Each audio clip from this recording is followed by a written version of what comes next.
What's going on, guys? As always, it is such a pleasure for myself. You're here with me today, and today we have JJ, Mr. Hardbody himself. He's been really dedicated to the gym, his nutrition, and just really developing more knowledge. And of course, every time we work out with him, he's always bringing something new to the table. So you guys are like, well, what are those bands bouncing off on the side?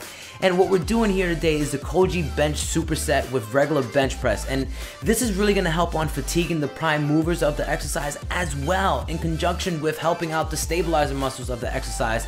So when people talk about being most optimal and most efficient with your workouts, I'm telling you guys, after doing this, I was so fatigued. And you see, you really have to slow it down. You can't really bounce it off of your chest and go crazy. So next, usually I do incline first because I find it to be more taxing on the body. So the fact that we did this after that Koji bench superset, I'm telling you, my shoulders and my chest were already burning and on fire. And as you see JJ, he's pushing through this right here. And guys, if you thought we were just doing some incline by itself, no, not at all. You see JJ, he's ready, man. He's ready. So we're also going to be supersetting this as well. So it's almost like a chest press, but guess what? We're doing it with one hand. So it's a one-handed chest press, and I recommend that each and every one of you do these. Guys, I would not put any workout on my channel if I don't stand behind it 100%, and I am telling you, by the time you're doing this, you're really going to be fatiguing that chest, and it feels phenomenal. It feels great. And one great thing about this, with the bench, you want to make sure that you're more controlled, guys. You want to control it up and control it up, but I feel with the superset, you're really able to focus on explosive power. So I would recommend that you explode up as if you were punching the air.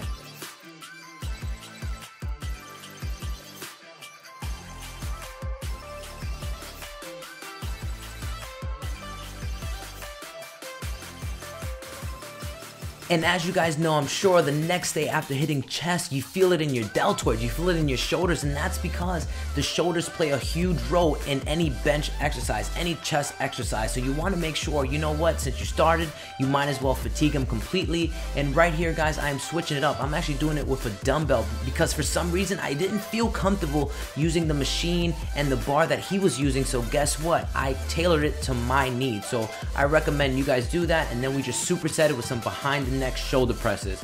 And I really felt with this one, it was really able to really stretch out your shoulders. So I recommend each and every one of you definitely try this one out. So now we made it clear that when we do chest, our deltoids are really being activated, but there's also another muscle group that's really being activated, and that's your triceps. So instead of just using them and teasing them, we're gonna further fatigue them. So we're starting off with some weighted dips, and as you see, JJ's going crazy here, and he's really pushing through it. He's not quitting because those are the reps that matter the most, and we're supersetting it with some bench elevated dips. And the fact that when you're elevated, it's gonna put more pressure and more weight on your triceps. So I definitely recommend each and every one of you go out there and go try that. Baby, please don't. Alright guys, now onto one of my favorite movements for the chest fly. You want to make sure that you're doing this towards the end of your chest workout. So make sure you're doing all your heavy benching first and then finish off with some chest flies, because the chest flies require less energy, and also it's more optimal at this time because it's really gonna, tear up those muscle fibers within the chest and bring more blood to it. And I like that we're doing the machine first because this is fixed resistance, so you got to be way more controlled. And once your chest is fatigued with that, we're able to go onto the cables, and that's gonna allow for some multi-joint movement, full range of motion, and sometimes this is good, using some momentum, so you're really able to push it, something you wouldn't be able to do on the machine. And last but not least, guys, we felt our triceps needed to get hit one more time, so we ended up doing some basic tricep extensions, and that was our workout. I truly hope you guys enjoyed it, but remember, stay motivated, and may you grow to be as strong as an elephant. Take care.